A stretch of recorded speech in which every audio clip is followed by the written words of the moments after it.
Orders Nation. Hope you're all having a fantastic week. Today, we are going to be talking about something that most people don't even know is a thing, which is scheduler's remorse.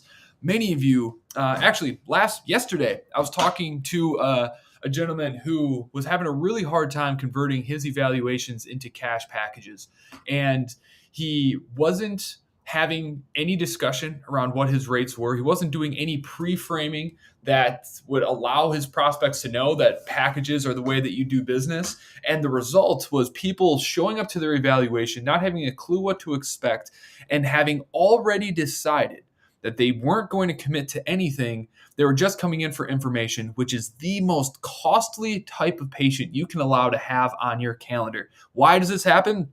It's called scheduler's remorse. So if you're watching this right now, make sure to smash the like and love button. Don't forget to subscribe to the channel. And as always, if you get value out of this, make sure to share it with a friend, colleague, or family member that you think would benefit from our cash physical therapy advice around improving health, building wealth, and giving back to our communities. Ben, how you feeling today, man?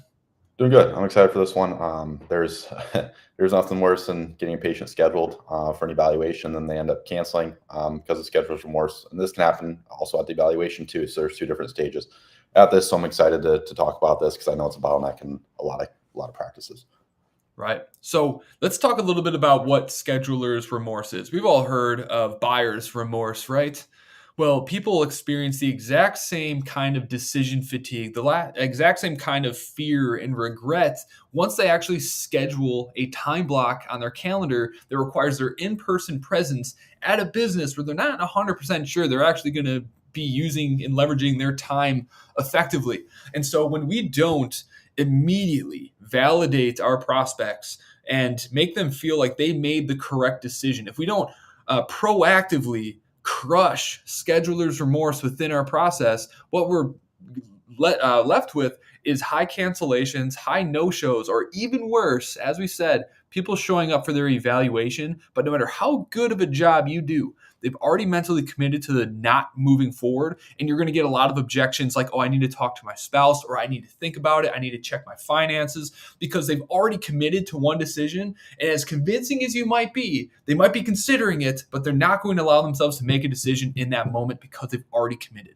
And so we have to squash that earlier in the process. So, Ben, have you ever had a time where you started to realize it's like, oh man, we got to do something to make sure that we're pushing away the wrong people and making sure that we're doing a little bit more on the front end to get people showing up with the right mentality and the right energy for their eval? Yeah, and it goes to like this occurred quite a bit at the beginning stages. Definitely like during that first year, I was working so hard to get these leads in the door, like from doing workshops, getting out in the community, stuff like that. It was just disheartening to do all that front work, get them on the phone, and then just have them cancel their evaluation or get in the evaluation and then just end up not moving forward, right? You're grinding so hard for all these leads and then you're not making the most of it. So it just feels like a leaky bucket is what it comes down to. Right. And the thing that a lot of people run into, especially when they start to scale their practice running paid ads, is they think that every single lead is a bad lead because they're not answering the phone, they're not showing up to their appointments, or they're showing up and they're not willing to commit to their packages. And this is a normal and natural conclusion to jump to because after all, up until that point, up until you started scaling your practice, most people showed up and most people bought packages. But what people don't realize, most cash practice owners don't realize, is that they've been lulled into a false sense of accomplishment with how good their sales systems actually are. Because until you start marketing to cold pockets of your community, people who don't know who you are and might not know that physical therapy is the solution that they need, up until that point, you're selling to referrals. You're selling to people who have known you through the community. You're selling to people who have gotten to know you through a workshop. And those are much, much warmer audiences that are much deeper within the buyer journey. Once we start to grow and scale our practice, especially once you start hiring and you start needing to acquire more and more leads, you're going to start to reach more skeptical pockets of people. And so we need to have systems. We need to have strategies. We need to have experiences in place designed to get people who are skeptical to not only say yes to showing up and schedule, or to not only say yes to scheduling an appointment, but also getting them to show up for that appointment.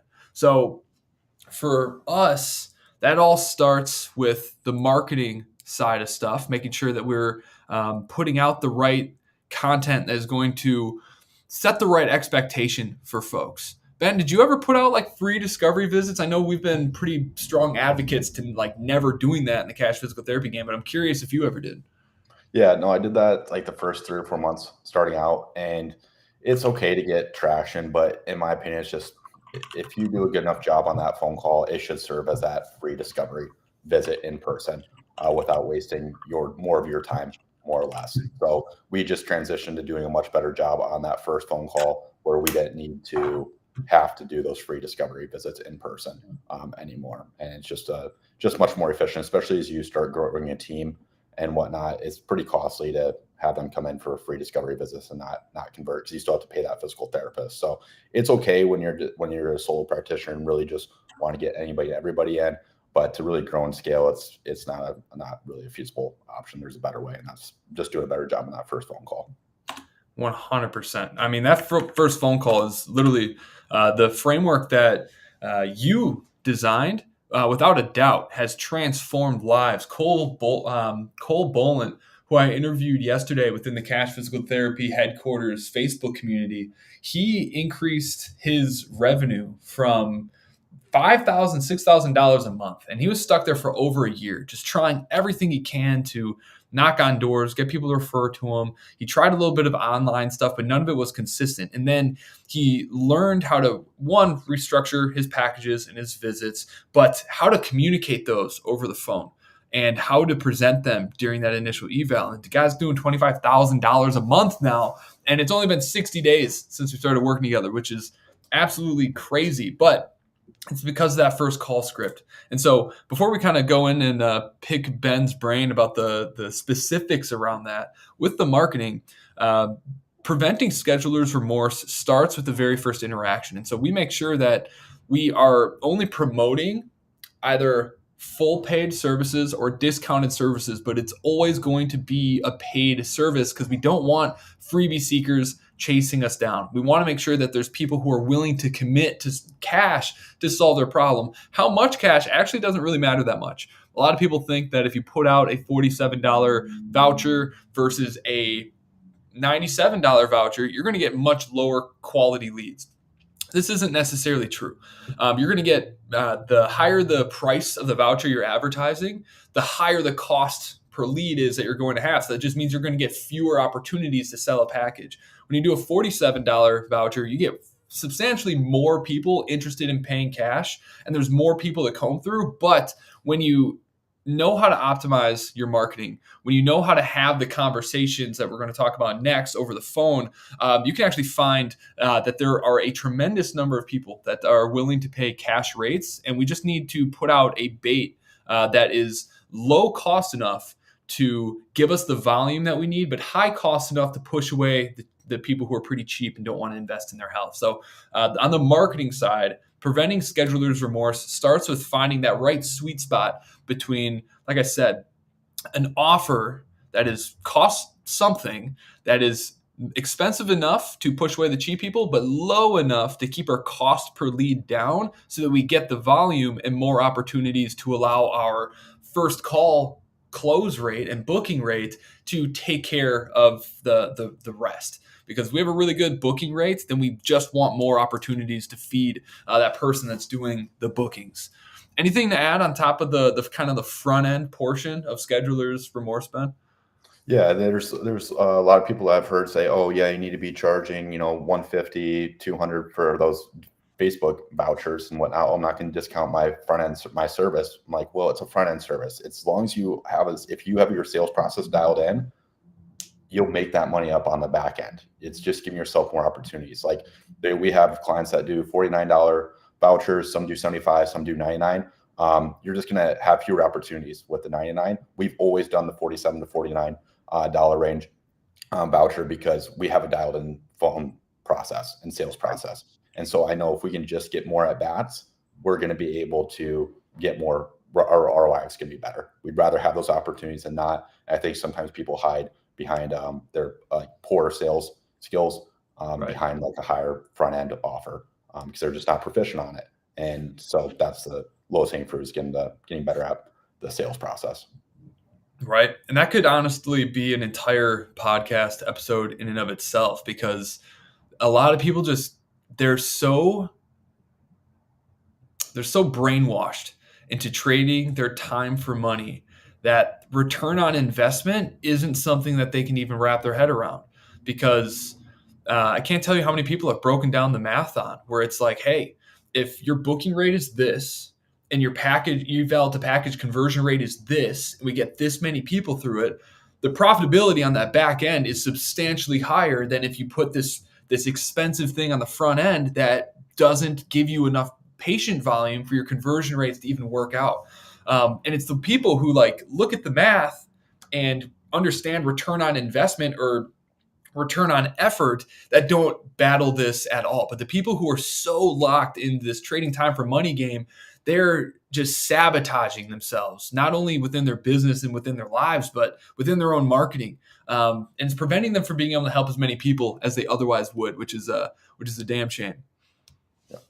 Yeah, that's a really good point. I'm glad you brought that up. So let's talk about the first call script, because Cole Bolin, who I was talking to yesterday, the guy who went from 5K a month to 25K a month in 60 days, he still has a really big gap. And I was talking to him yesterday about it, because right now only about 40% of the evals that he's getting scheduled are committing to packages. Luckily, he's charging the correct amount and he's providing a premium service. So there's still a lot of cash flow coming into the business. But as we dug into it, he's not discussing his rates during that first phone call. He's not doing anything to pre-frame what the expectation is to get people the result that they're looking for. And for him, it's because he's afraid to talk about the money. He's afraid to bring up the costs. He feels that if I can just get them to show up and I can get my hands on them, they're going to realize that I'm worth this much and they're going to buy. Which, as we know, isn't the case, because schedulers remorse sabotages. No matter how good you do on that eval, it's going to hurt your conversion substantially if we don't have that conversation. So Ben, what do you feel like the most important piece or elements of that first phone call is, and how do you properly convey how much it's going to cost, what the expectations are, and how do we make sure that before that person shows up that they are the right person, they do understand? Yeah, when it comes to discussing costs, there's balance to it. Because especially when it comes to like Facebook ads and people that might not know you very, very well, if you just tell them, if you just try and charge like 225 or $200 plus for an evaluation, you're just going to get a lot more objections because the trust isn't there yet. But at the same time, you don't want them coming in for an assessment and for a $49 assessment and then not have discussed or pre-framed what the cost afterwards is. And I think that's where people are going to get hit with, hey, I need to think about it. Once they come in for that evaluation, you're going to get hit with, oh, I need to think about it. Because they're just associating, oh, the first session was $49. You didn't give me any idea on what follow-up sessions were. I'm just assuming that they're right around that same price point. So then you're going to get hit with spouse objections, which are just a smokescreen for their true objection costs and just not being quite certain, kind of caught off guard. But then there's also the other side of the coin is you don't want to ask them to overcommit. You shouldn't be asking them to do follow-ups right then on there on the first phone call and ask them to commit to that on that. So how we do it is we state, hey, great news. Typically this evaluation is $225, but because you claimed this special offer, it's only $49, right? So it serves two purposes. One, it makes that session seem even more valuable because you've price anchored what the normal session rate actually is for the evaluation.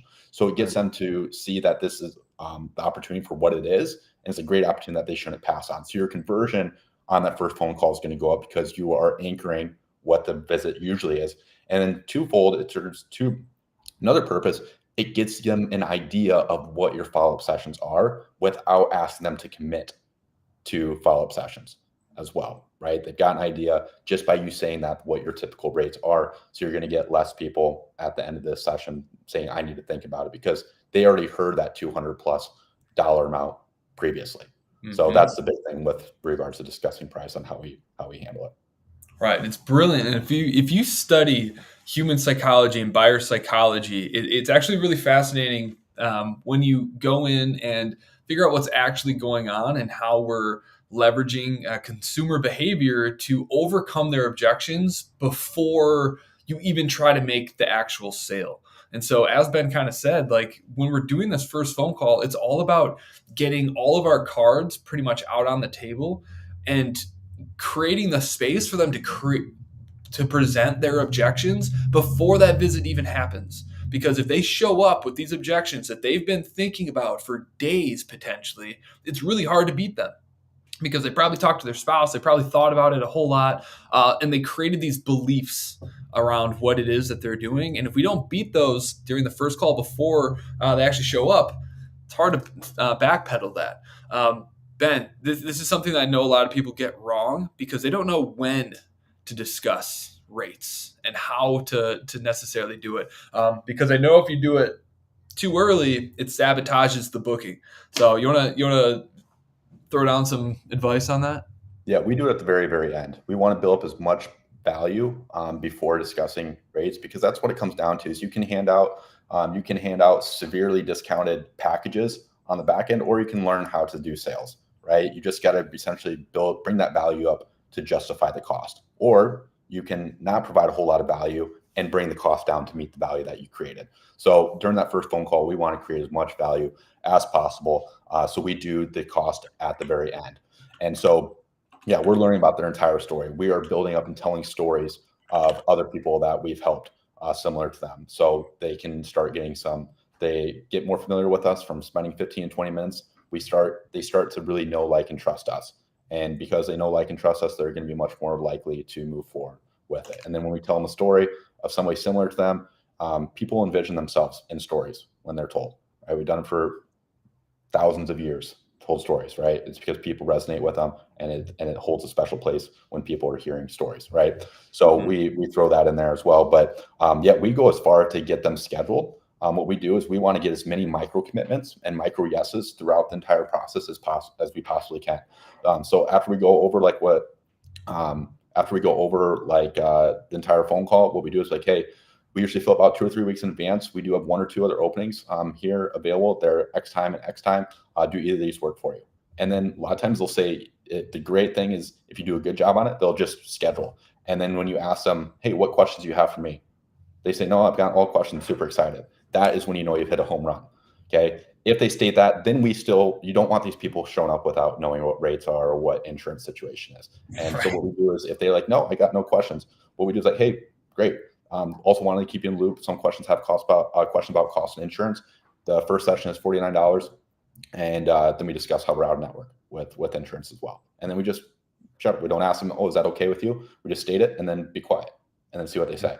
But if you can get through that first phone call and get them scheduled without them even asking about cost or insurance because you build up so much value, that's when you know you're doing a good job on that first phone call. So, but yeah, sometimes people, when you go to get them scheduled, they'll ask about cost of insurance. That's when you address it. So you really want to hold on to the very last portion of that phone call so you can build up as much value, and then you discuss the cost and whatnot. So that's right. And it's very important that when you do this, you do it from the right place mentally, because we don't want to say like, hey, we got you scheduled, but I just need to warn you, or like, hey, but like we don't take insurance, but like this is how we do stuff. How you talk about it is going to determine how it's received to the person on the other end of this. If it is a warning, if it is like, hey, yeah, we don't do this, but like this, and we position it like it's a bad thing that should be considered and should be something that we expect to push people away, it's going to push people away. But if you talk about it and you in a way where it is perfectly normal and is actually to their benefit, where this is a higher level degree of service, where they're getting something that they haven't gotten to go and have before. Like if you go to a fancy restaurant and you buy $100 steak and you ask the waiter, like, hey, like, which steak of these would you recommend? Which one is your favorite? They don't point to the Wagyu and say like, yeah, but it's pretty expensive. They point to it like it's a very normal thing that most people get. And it's like a tremendous experience that people have. And so when you talk about your rates, be very cautious of the type of energy that you're talking about them with. So make sure that you truly believe in your worth and that you have normalized people paying cash within your practice. And I know this is can be harder if you're a new cash practice owner and you're new to making sales like this. But the sales is just an energy exchange. And if you're nervous and if you feel like you're expensive and you feel that, people maybe should go spend their insurance, if you truly believe that, so are the people that you're going to talk to. Okay. You have to truly believe that you are worth it and that paying cash for your services at that rate is perfectly normal. Okay. So make sure you go into that with the right mentality. Anything to add on top of that part, Ben? No, no, that's great because yeah, they're going to match your energy. If you like, do not say the word "but," right? Right. Like, just don't. Like, that's going to be that's where I see a lot of people. Like, so now you're just at the point where you're just trying to justify everything. So state Right. it and what is. So I really like the analogy of the wagon steak because yeah, it just doesn't happen. So why are we doing it with PT? Right. You and I definitely like our steaks. We're gonna have to get some heifers when we meet up Yes, in San Diego here in a few yes, weeks. yes. That's definitely Let's go. Cool. So the other piece of this, because I know this is a part that everyone really struggles with, and this is something that is received much better coming from you, just because you have far more experience in it with me. I just teach this stuff. Tell me about the how much is too much when it comes to talking about your rates over the phone before you actually connect with someone in person. Like, where's the line?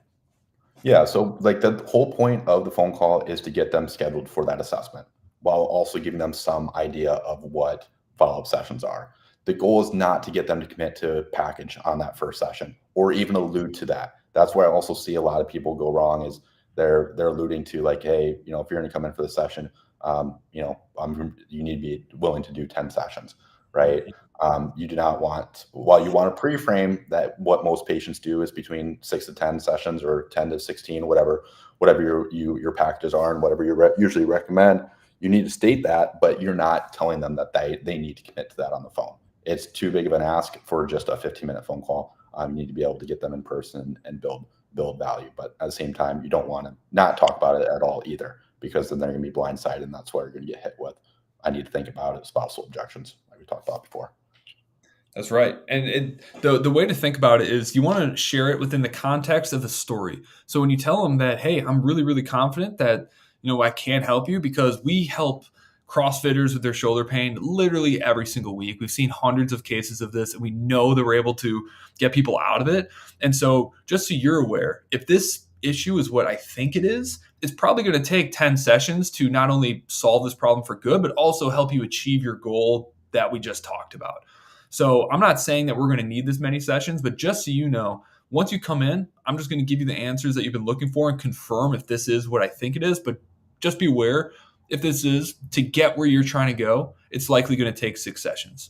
Would you agree that that's kind of how to lay it down? Yeah, exactly.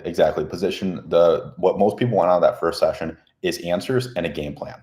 That is what you're selling on that phone call. Is you are going to lay out what the exact problem is and give them a game plan to do it, right? And then you can discuss at the end of that first session whether or not to move forward with that game plan. But that's all people want. Like we have on our evaluation accelerator form, vast majority of people put in there like, hey, what would make this first session a success to you? Oh, I want answers in the game plan, right? Across the board, that's what we see more often than not. Okay, and that's what you should be also asking people when they come in for the first session. Hey, what is the number one thing that you want to accomplish during this session? They're going to tell you the same thing, vast majority of the time. Okay, know what's going on in a game plan. Right. And if you're listening to this and it's like, oh my goodness, that is scary. I don't like talking about money. Ask yourself, what is more uncomfortable? Talking about money up front and potentially repelling someone who wasn't a good fit anyway, or having not only a slot taken up on your calendar where you are wasting your time, but you are wasting their time because they're not going to get the help that they need and they're going to have to go do this whole thing again with somebody else. And so you're just wasting a tremendous amount of time, and the opportunity cost is tremendous if you don't have this discussion on the front end. Make it normal, make it exciting, make it a new experience that they haven't had. We should probably do a full episode just on first call psychology and how to build connections and turn skeptics into bookings and all that. But let's keep it focused around scheduler's remorse. We talked about marketing. We talked about the first phone call and properly setting those expectations. The last piece is the onboarding component to it. And this is where most people drop the ball. because people are so focused on generating new sale or generating new leads and generating new sales that they forget all about the fulfillment. And when I say fulfillment, I don't just mean what happens when they walk in the door. There's a tremendous amount of time that happens between you just talked to them and they scheduled and the time that they actually showed up. And every single time, every single day, every single time they think about that appointment, they're thinking and looking for red flags on reasons why they shouldn't show up. This is probably the first time they've ever committed to paying cash for healthcare services. And they're skeptical if they just got duped by good salesmanship on paying cash for something that they could get for free elsewhere. And so, how do we combat that fear that is inherent within all human beings when they commit to something that's new? Well, we can start by thinking through it logically. Okay. If we truly are different and the our ability or the ability for us to make sales and get patients to commit to packages relies on our ability to show them that we can give them a better outcome than they can get elsewhere and give them a better experience than they've ever had, well, then we need to be able to very, very quickly make them feel that we are different than what they've already tried in the past. So if our onboarding process feels the exact same as what they had at some outpatient, mill clinic, then they're going to assume that this is the same thing that they just went through, and why would they pay cash for that? And so the onboarding experience, how they are welcomed as a new patient, the intake paperwork that we give them, the way that we follow up with them to confirm their appointment, all of these touch points are crucial in helping validate them for making the right decision. Because again, it's not enough for your treatment style to be world class. Every other touch point in between, how we're making people feel in between those moments, is equally as important. Because if it feels like what they've had in the past, you're not even going to have an opportunity to show them how different you are and how good you are. Because it's not just about how good you are in the visit. A lot of you are basing your skills based off of the outcome that you can get people. But that is after 10 visits. There's a tremendous amount of time for people to drop off before that happens. And so we really have to design our onboarding process and our experience with intention. So when we're talking about patient onboarding, Ben, what's the first thing that comes to mind for you? First thing that comes to mind is how we went about designing it. We went about designing our process in the way that if somebody else went somewhere else, it would absolutely embarrass our competition. That's what it comes down to. When we built it, I'm in the assumption that, hey, when they get off the phone with us, they might be calling around to another clinic. And I want to completely embarrass that clinic because I know what their experience are. And then I want that patient to be able to compare it to ours. And so if you call, and I encourage you guys to do this, I've said this on other episodes too, call around to your other kind of competition in the area and see and pretend to be a new patient. We do this almost yearly, where we call around to see like, hey, has anybody updated their process? And it's the same shit every single year. You call, hey, I'm looking to schedule a physical therapy session. Yeah, what's your name, date of birth, insurance information? Not, hey, what's your name? Can we actually help you? And whatnot too. So just by us taking the time to really listen to people and really hone in on that first phone call, that alone is just going to really separate you from the competition. That alone. There's a lot of other things that go into it, but that is a great place to start. Because this can be a very lackluster experience because, they're gonna be like, well, that last clinic just spent 15, 20 minutes truly showing that they cared. This other clinic clearly showed that they couldn't care less about me and just even ask for my name, just wanted name, date of birth, and insurance information, not whether they could actually help. So that's also something I encourage you guys to do when you are designing your experience, your patient experience. Think about the competition. How can you absolutely embarrass them? Okay. So that's first and foremost. When we get off the phone with them, there's also scheduled remorse for that evaluation, not just from the evaluation to plan of care. And so we want to make sure that we help them confirm in their mind that they just made the right decision. So immediately when we get off that phone call with them, within the first 1 or 2 minutes, we are sending them a recap of the phone call so that we can show that we actually truly listen to them and congratulate them. So first thing we say is like, we congratulate them. Hey, Ms. Smith, great speaking with you and congrats on taking the first step to getting back to X, Y, and Z. We're pre-framing the goal. We're not highlighting, first step to getting out of pain. No, we're stating taking the first step to getting back to be able to do that half marathon that you've been wanting to do for the last 2 years, right? Now we relate that back on that first session. Because guess what? If they call the other clinic, they might not even know what injury they're dealing with, let alone that they want to get back to half marathon. Okay. Right. So on this Just first smash them phone call, into a schedule. exactly. We're just splitting them. So we congratulate them, because that's the thing too, is sometimes people wait years to take action on it. And this is actually scheduling something when they haven't taken action on scheduling or taking that first step to getting this solved. It is a big step for them. It may seem like a very small step to us, but it can be a very big step to them. So we congratulate them on taking that first step. And then we say, hey, we're looking super excited to work with you on X time, X date. Keep an eye out for the evaluation accelerator form to complete before your session, so we can get even more treatment on that first session. If you have any questions between now and X time, you've got our phone number. You can shoot us a text, give us a call, and we're happy to answer any questions that might pop up between now and your first session. Enjoy the rest of your week. We'll see you X time, X date. Right. Yeah. So that's in the text that we send. And that's just going to immensely help them confirm, because no other clinic is sending a text recapping that information, congratulating them, and confirming their appointment in that way. So that's the first big step. I'll go into others, but anything to add on to that? I love that one because that's one we don't actually talk about a lot. Where it's like, yeah, we have an excellent first call script that gets them to book, that gets them to understand what is expected to them to get the actual result. But that little offboarding piece, that little transition to the onboarding experience, I think that's brilliant in hooking that to the end goal that we know darn well that anyone else that they call after this, if they do kind of backpedal, no one's going to even know that that's their goal or what their problem is. They're just going to get them in for a visit. Brilliant. Okay. The next component to this is what most people do is they add them into their EHR, and then their EHR sends them their intake paperwork, which is almost always the same generic crap that everybody hates filling out.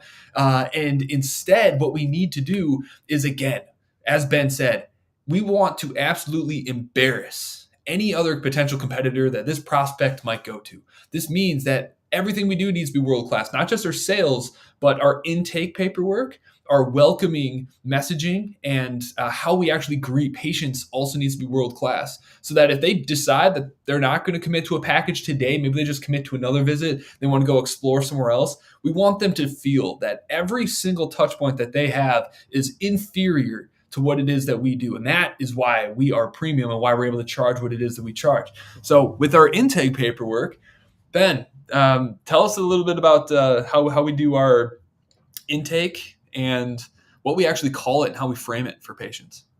Yeah, so this actually stemmed from an upset patient. And I encourage you guys, whenever you have a setback in business, look at it as a way to get insight into how you can improve things.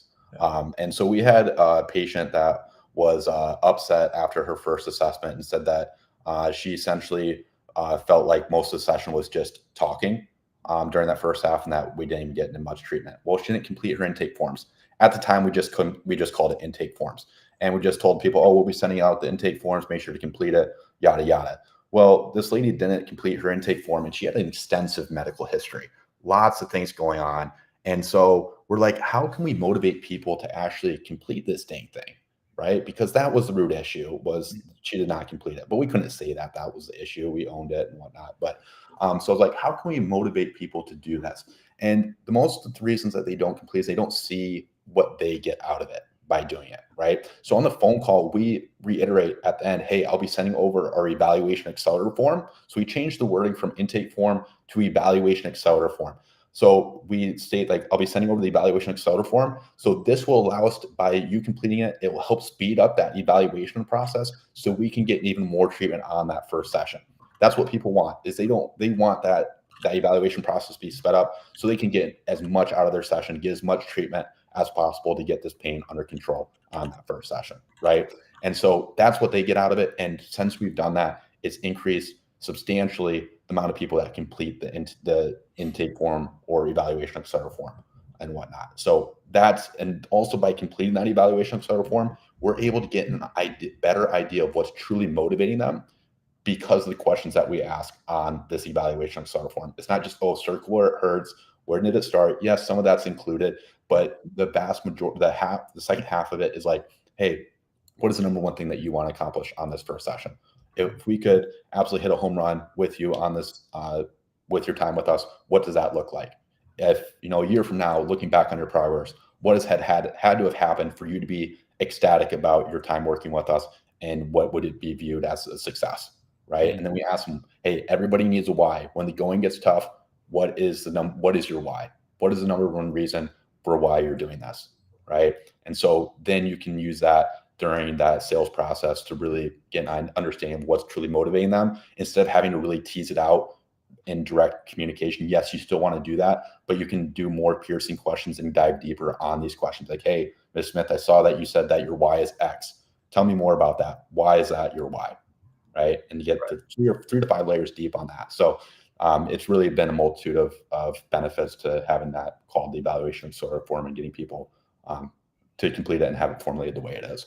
That's right. Because now their identities are at stake, because we understand what drives them. They're not trying to just be able to be back in the gym. They're trying to be more active, present, and energized parents.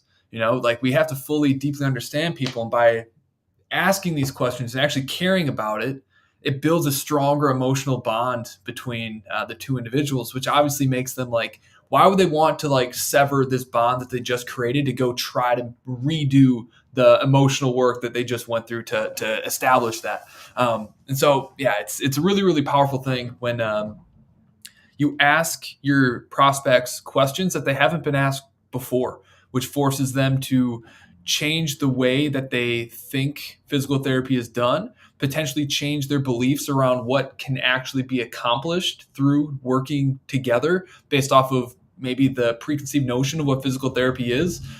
So yeah, eval accelerator form, absolute game changer with compliance and getting that done, as well as the energy and the level of intention that patients show up to their visit with, because we just framed not only what it is that they're going to get out of this entire thing, we help them reanalyze like why they're doing this, what they've tried, and why specifically what we're doing is actually going to be different for them. And so they just come in with an entirely different mentality. So the intake paperwork, huge. Actually, I should stop calling it intake paperwork myself. Like, remove that from your vocabulary. It is evaluation accelerator forms. Okay, make it a benefit-driven title, and actually make sure that there is benefit that the patient gets out of it by giving them more clarity around what it is that you do and what they've had going on in their lives.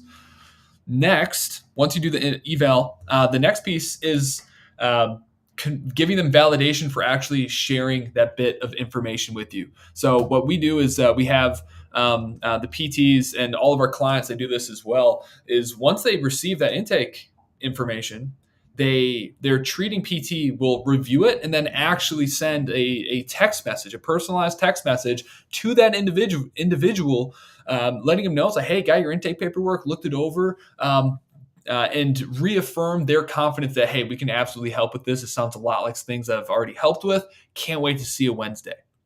And that just adds a layer of personalization that nobody else does. And so that just really reinforces their decision and gets them much more excited to show up, because you kind of broke the ice. They're not just showing up and talking to a stranger anymore. They had this touch point. They were vulnerable with us in their intake, and we acknowledge that. The worst thing you can do is if someone opens up to you and shares details of their life, is to do nothing with it.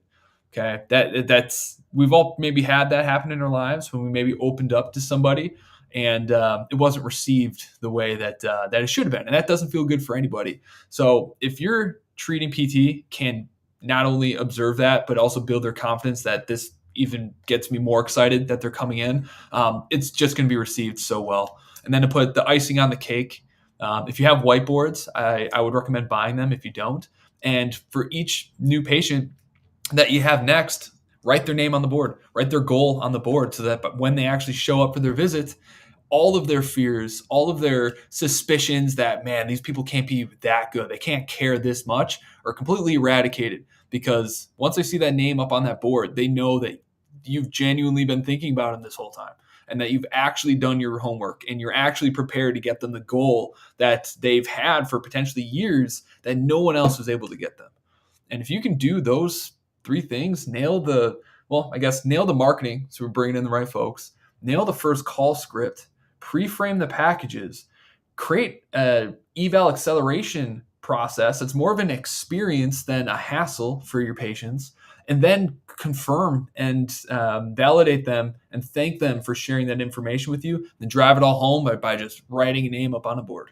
If you can do those things, you're going to sell a heck of a lot more cash packages. Ben, anything to add to that? No, this is especially for those that struggle with no shows. It's people. Somebody'd have to be kind of heartless. Like we have I think we get maybe one.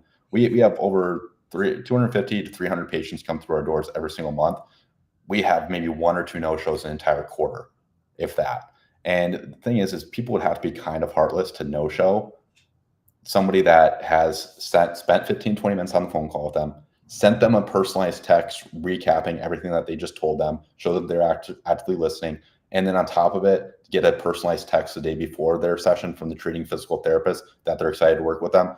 Somebody would be pretty heartless to just no show an appointment after that much effort has been already conveyed and showed. And again, part of the sales process is weeding the wrong people's out. If they are going to no show, you're better off not doing that appointment anyways. So we don't even view some of our these very few no shows that happen as actually negatives because they weeded out the wrong people. There's no way, in my opinion, that somebody can be that heartless or inconsiderate of somebody's time that put that much effort into. So if you're dealing with no shows, this is a great way to also combat a lot of it. I love it. And with that, folks, we are done with this episode. We will be back next week, Thursday. But if you got value out of this, drop value if you're catching us live on YouTube or on Facebook. But if you were listening to this on Spotify or any of our other podcasting platforms, I want you to like and subscribe to this channel for more advice on how to build wealth, improve health, and give back to our communities as a cash physical therapist. We'll see you next time. Thanks, everybody. Later. Yes.